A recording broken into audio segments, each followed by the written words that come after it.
Good morning, good evening, good night.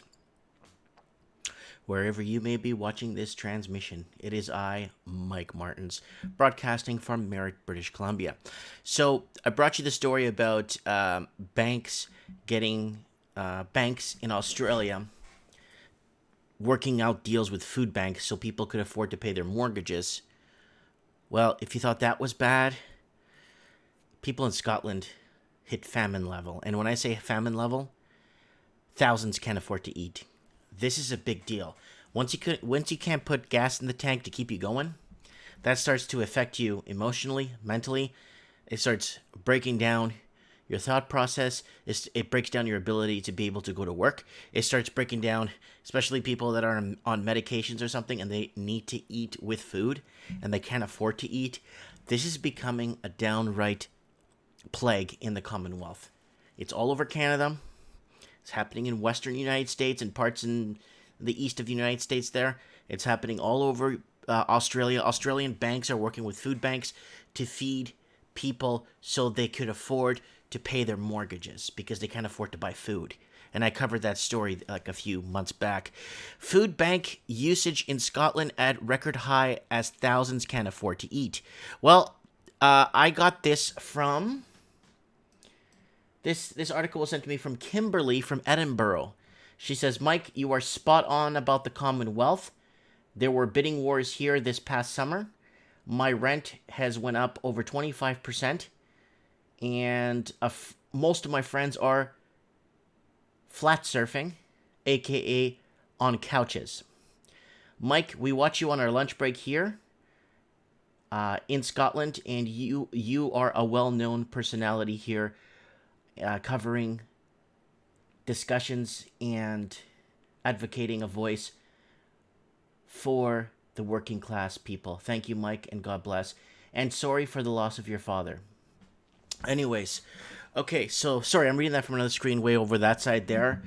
And thank you for sending me this from Edinburgh. So, campaigners say enough is enough as hungry children and adults struggle to get by. Wow. And a majority of these people aren't people that are homeless or anything. These are people they work full-time jobs. A lot of these people work full-time jobs and they can't make ends meet. And I covered the bidding wars the last couple of years over in Scotland, 210,605 food parcels were issued in 2018-2019, which is up from 170,000 the year before. Wow. Food bank usage in Scotland has hit a record high as thousands of hungry children and adults simply cannot afford to eat. Exclusive figures provided by the Trussell Trust show 210,605 food parcels were issued to people in need in 2018-2019.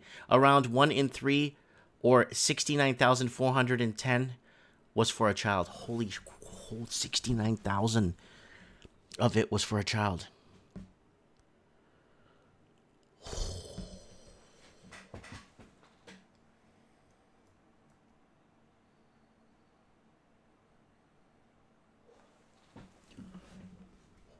Wow, I'm speechless. I don't even know what to tell you guys.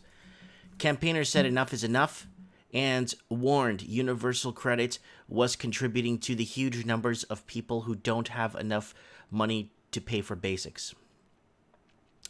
The 210,605 emergency food parcels was up from 170,000 the year before.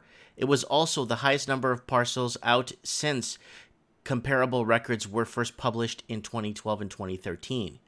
That's when we start seeing the patterns, right? That's when we start seeing full-time workers park out in front of the food bank and walk out with a couple of grocery store bags full of food so they could feed their families. Those who use food banks have been issued a voucher by somebody such as the GP or a social worker or charity. The voucher then can be exchanged for a 3-day emergency parcel, which usually contains tinned and dried foods at the food bank. Every time an individual needs a new food parcel, they must be issued with a new voucher. So they got some sort of a more of a organized thing here, right? Trussell said on average, people who accessed food banks in 2018-19 needed around 2 referrals each. Oof. Oof. Chief Executive Emmy Ravi said, "What we are seeing year upon year is more and more people struggling to eat because they simply can't afford food. Enough is enough." This is enough for real. I think a way to fix this, just me, they did this in Portugal. Now it's running 3 years. They just take federal land and turn it into mini farms and get the community all to pitch in. They've been doing that in Portugal now for 3 summers now. And they legalized drugs, and drug use went down, and they went solar and wind and wave power, and they went 5 days off grid. I think Portugal's doing the right thing, and freeing up federal space, allowing people in the community to work together, to plant and harvest together, and that's been working out real good there. So, and enough is enough. We know this situation can be fixed. That's why we're campaigning to create a future where no one needs a food bank. Our benefit system is supposed to protect us all from being swept into poverty.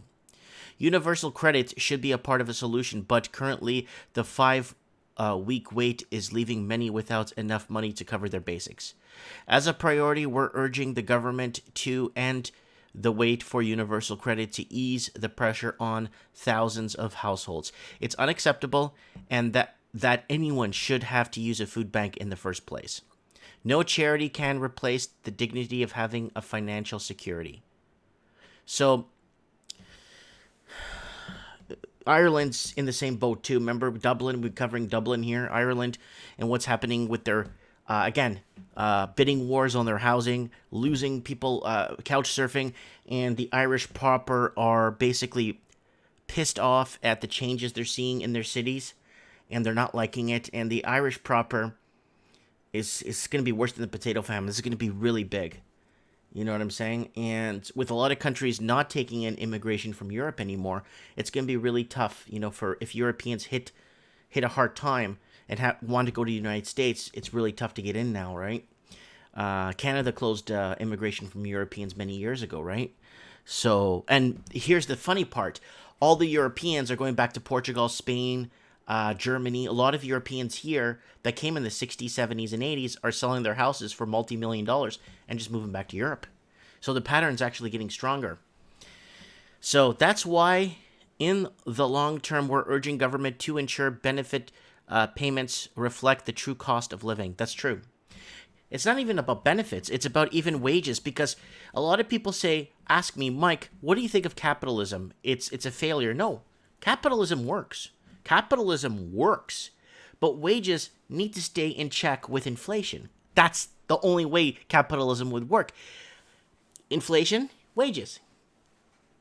Inflation, wages. That's what's been happening. We have this huge delta between inflation and wages. Capitalism could make you rich. Capitalism could give you the opportunity to make it, but wages are not corresponding with inflation, and that's the broken piece of the whole capitalistic society.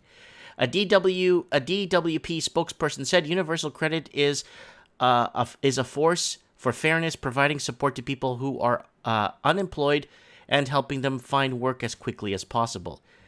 That's a lot of people. So a lot of people are under different layers of help, right? Could be unemployed, but that 210,000. And then 63,000 of them were children.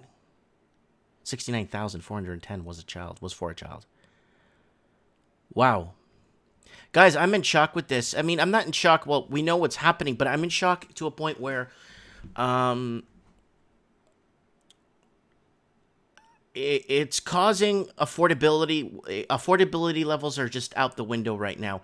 And it all goes back to housing affordability. It all pegs back to affordable housing. That's, nobody 30 years ago would imagine that a person, 2-income family earners can afford to live full-time, average, not minimum, average paying jobs, not minimum wage jobs, average paying jobs. So to my friends in Edinburgh, Scotland, I say, hold on, hold tight, hold the reins tight, keep your horse on path. and just plan, be smart, save. Don't go nuts during the Christmas season. Just be smart, save, be strong. There's gonna be something around the corner soon enough. There has to be. It can't continue like this. And thanks to my friends down in Scotland for sending me this. And Scotland in Famine by the Daily Record. Let me know what you guys think. Could you guys have imagined this 20 years ago? Let me know.